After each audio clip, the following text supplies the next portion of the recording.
Hello friend, ये topic बहुत interesting होने वाला है। क्या है आपके नसीब में, आपके मन में ये चल रहा होगा, हमारे नसीब में क्या है, इसके बारे में किसी को जानकारी नहीं है। तो किस प्रकार से अपने नसीब का खेल को खेल सकते हैं, कैसे पता कर सकते हैं, इस वीडियो के माध्यम से वही बताऊंगा।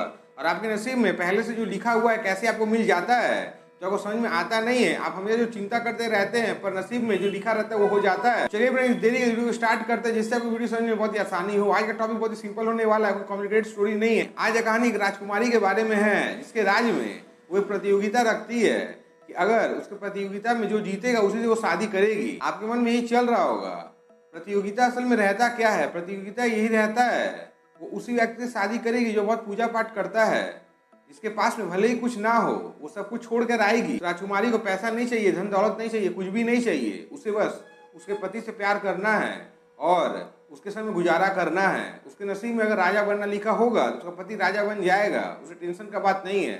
इसीलिए यही प्रतियोगिता वो रखती है और दूर दूर से बहुत राजकुमार आते हैं, बहुत लोग आते हैं, पर कोई भी इसमें खड़ा उतर पाता नहीं है। इसीलिए वहाँ पर कुछ ऋषि मुनि का आगमन होता है। ऋषि मुनि लोग भी वहाँ पर आया करते हैं। उनमें से जो ऋषि रहता है वो कहता है, मैं भी जाकर देखता हूँ ये प्रतियोगिता में इस प्रकार से रानी को कौन जीतता है और कौन रानी को अपने साथ लेकर जाता है। उससे शादी करने के लिए राजपाट सब छोड़ना पड़ेगा, सब कुछ त्यागना पड़ेगा, एक सन्यासी की तरह लाइफ जीना पड़ेगा।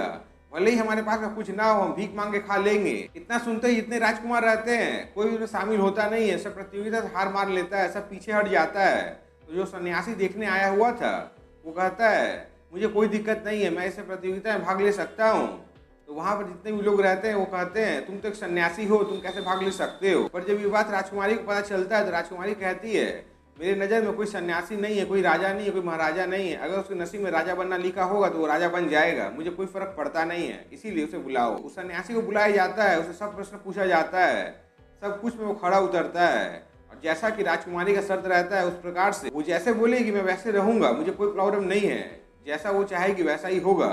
और सन्यासी के संग में उस राजकुमारी का विवाह हो जाता है। कभी मंदिर के सामने भिक्षा मांगते हैं, कभी घर में जाकर भिक्षा मांगते हैं। ऐसे ही करते करते बहुत दिन बीत जाता है। एक दिन अचानक से वो मंदिर के सामने बैठा हुआ है, देख रहा है घोड़ा सामने से आ रहा है।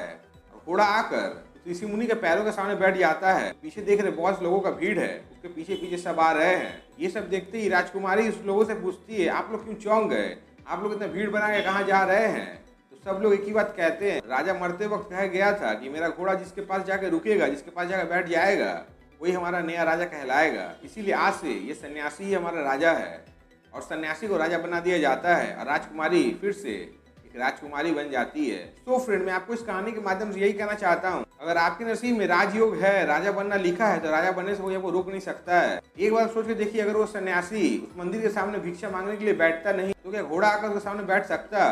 अगर सन्यासी अपने घर में बैठ जाता, कुछ करता नहीं, तो कैसे उसे ये मौका मिलता। आप मुझे कमेंट सेक्शन में कमेंट करके जरूर बताइएगा। इसीलिए मैं आपको ये कहना चाहता हूँ, मेहनत तो आपको करना पड़ेगा। जैसे उस सन्यासी उस सीढ़ी पे जाकर बैठा हुआ था भिक्षा मांगने के लिए, ठीक उसी प्रकार से आपको अपने फील्ड में मेहनत करने की जरूरत है। सक्सेस आज नहीं तो कल आपको जरूर मिलेगा। सक्सेस कोई हलवा नहीं है कि एक दिन में मिल जाएगा।